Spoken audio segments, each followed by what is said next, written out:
Hello everyone, welcome to SB Scholars Academy. If you are preparing for the NTA UGC NET JRF, ICR NET SLET, TGT, PGT, TET Home Science 2020, so you can subscribe our channel and click on the bell icon so you will be get notified when we will update any information. This channel is especially run by the professional expert. If you have any query regarding the study material and live classes, so you can contact us on the SB Scholars Academy @gmail.com. There are various study materials are provided by the SB Scholars Academy, that is the previous year question paper, practice set question bank, and the last one, that is the quick revision notes. For these you can contact us on our mail ID, that is the sbscholarsacademy@gmail.com.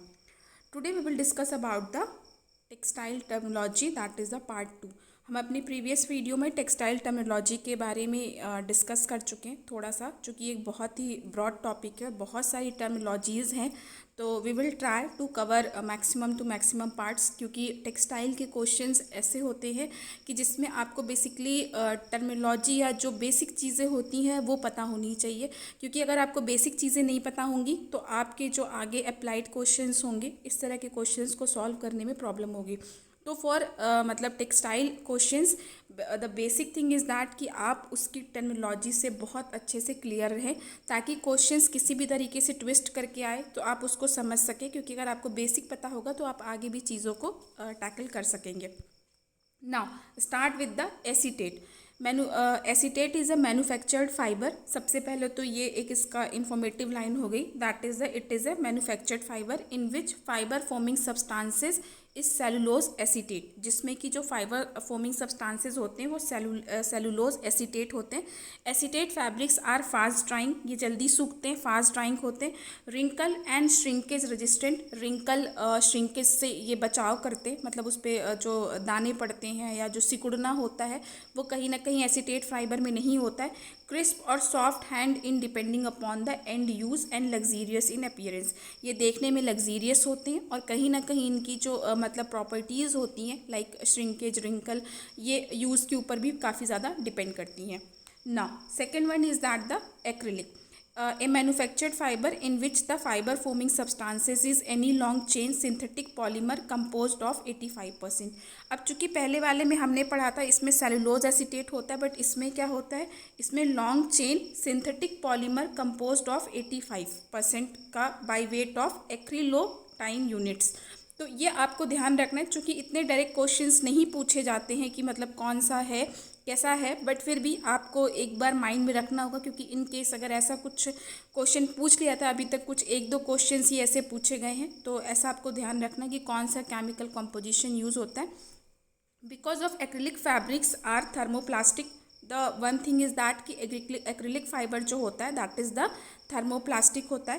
Fabric में भी heat set for wrinkle resistance to provide permanency of pleats. अब इसके जो ये thermoplastic property होती है या जो इसका रिंकल रेजिस्टेंस पावर होता है, इसकी वजह से जो प्लीट्स की परमानेंसी होती है वो कहीं ना कहीं प्रोवाइड होती है, मतलब जो एक लाइनें पड़ने वाले जो कपड़े होते हैं, जो प्लीट्स वाले कपड़े होते हैं, वो कहीं ना कहीं एक्रिलिक फाइबर में हम ज़्यादा अच्छे से देख सकते हैं। Acrylic fabrics have low moisture undoubtedly, ये भी एक बहुत ही पॉइंटेबल है जो आपको याद ध्यान रखना है कि एक्रिलिक में जो मॉइस्चर कंटेंट होता है वो लो एब्जॉर्बेंसी के साथ होता है, relatively quickly dry, relatively quickly, और ये सूखता जल्दी है, ड्राई जो होता है बहुत जल्दी होता है। Now aesthetics in textile properties perceived by touch and sights such as hand, color, luster, drape and texture of fabrics or garments as name denotes that aesthetics मतलब ही यही होता है कि जो उसकी प्रॉपर्टीज़ होती हैं फैब्रिक की, टेक्सटाइल फैब्रिक की, तो जैसे उसको अपन टच करते हैं हैंड से, उसका कलर, लस्टर, मतलब वो कितना एस्थेटिक है उस कंटेक्स्ट में हम बात करते हैं। Now beam A cylindrical of wood or metal usually with a circular flange on each end on which wap yarns are wound for slashing, weaving and wrap knitting। Beam एक तरह का कोई सामान या मशीन, मतलब जिसमें ऐसा लिखा हुआ है कि ये वुड या मेटल का हो सकता है, सिलिंड्रिकल होता है शेप में, ठीक है। बेसिकली इस पर क्या काम होता है, जो यान होते हैं, अब चूँकि हम यान का क्लासिफिकेशन आगे पढ़ेंगे कि कैसे कौन से वैप यान होते हैं, कौन से वेफ्ट यान होते हैं, या निटिंग कितने टाइप्स की होती हैं, वीविंग कितने टाइप्स की होती हैं, तो बेसिकली वीविंग या रैप निटिंग या वुंड फॉर स्लैशिंग या रैप यान, इन सब की चीज़ों के लिए कहीं ना कहीं बीम का यूज़ होता है। Bobbin, you all know that bobbin is a very मतलब कॉमन टर्म एंड मोस्टली घरों में यूज़ भी होता है, जिनके यहाँ पे भी स्टिचिंग मशीन, या चूँकि अब तो बहुत अपडेटेड आ चुकी है, लेकिन जो पुरानी मशीनें होती थी स्टिचिंग वाली, उसमें बॉबिन का यूज़ होता था। इट इज़ अ सिलेंड्रिकल और स्लाइटली टेपर्ड बैरल, जो एक छोटा सा घुमावदार टाइप में होता है, जिसमें धागे को जो लपेटा जाता है, विदाउट फ्लैंजेस और होल्डिंग स्लबिंग्स रोविंग्स ऑफ यान। मतलब बेसिकली एक ये छोटा सा होता है, जिसमें जो धागे होते हैं उनको लपेट के, और मशीन में एक नीचे की साइड जगह होती है, वहाँ पे इसको टक करते हैं ताकि जो धागा है वो मशीन के ऊपर आता रहे। तो बॉबिन उसके कंटेक्स्ट में यूज़ होता है। And the next one is the boucle, a fabric woven और knit with boucle yarns. Boucle क्या होता है? जो फैब्रिक है, जो वोवन फैब्रिक है या जो निटेड फैब्रिक है, वो जो बकल यान से बनता है उसको बकल कहते हैं। Boucle fabric has a looped और knotted surface and is used for the sports wear and coats. अब किस टाइप के क्वेश्चंस इससे बनते हैं? द पहला क्वेश्चन ये बनता है कि स्पोर्ट्स वियर या कोट्स में किस तरह का यान का यूज़ होता है, and the answer is boucle. ये इस तरह से आपको पढ़ने की ज़रूरत है कि आपको ये ध्यान रखना है कि बेसिकली कौन सी एग्जांपल्स किसके लिए यूज़ हो रहे हैं। बॉबिन जो है वो स्विंग मशीन का एक पार्ट है, मतलब जो स्टिचिंग स्विंग मशीन होती है, कपड़े जो टेक्सटाइल में यूज़ होती है, उसका एक पार्ट है। सेम एज इट इज़ जो बकल होता है वो स्पोर्ट्स वियर या कोट्स में यूज़ होता है, ठीक है। इसके बकल फैब्रिक के ऊपर क्या होता है? लूप्ड होता है, नॉटेड सरफेस होता है। तो that is the key points which you have to remember for the exam purpose. Boucle yarn, a novelty yarn with loops which give fabrics a rough appearance. अब बकल यान की property क्या होती है? इसमें जो लूप होता है basically एक ये रफ अपीयरेंस प्रोवाइड करता है।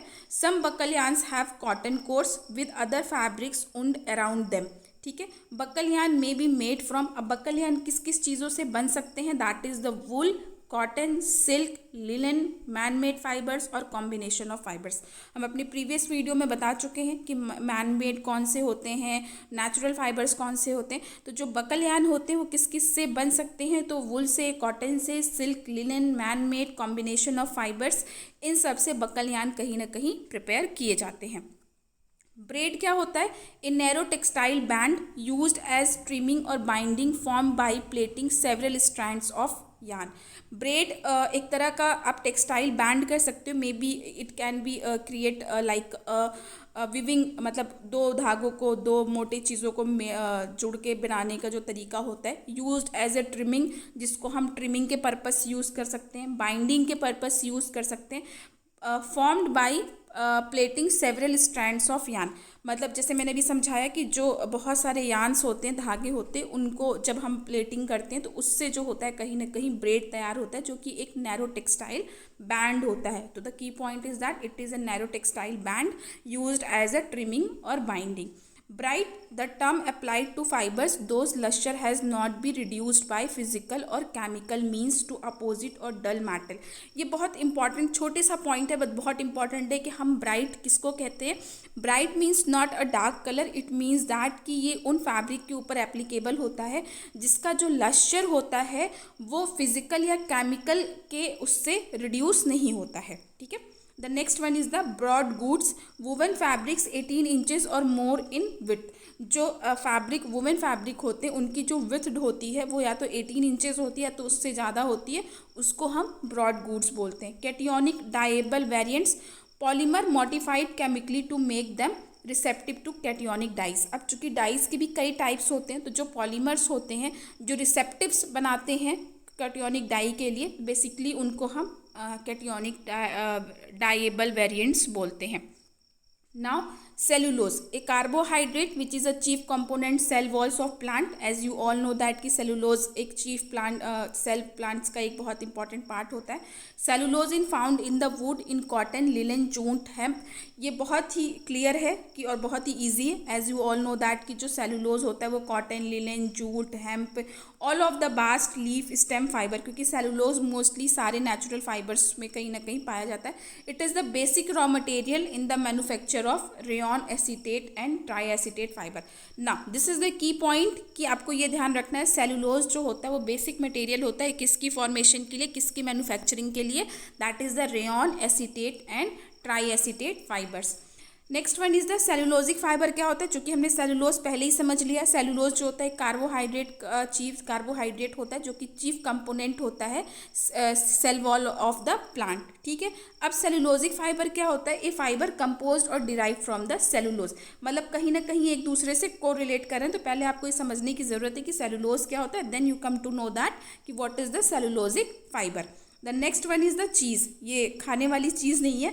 A cylindrical package of yarn wound on a flangeless tube. एक जो सिलिंड्रिकल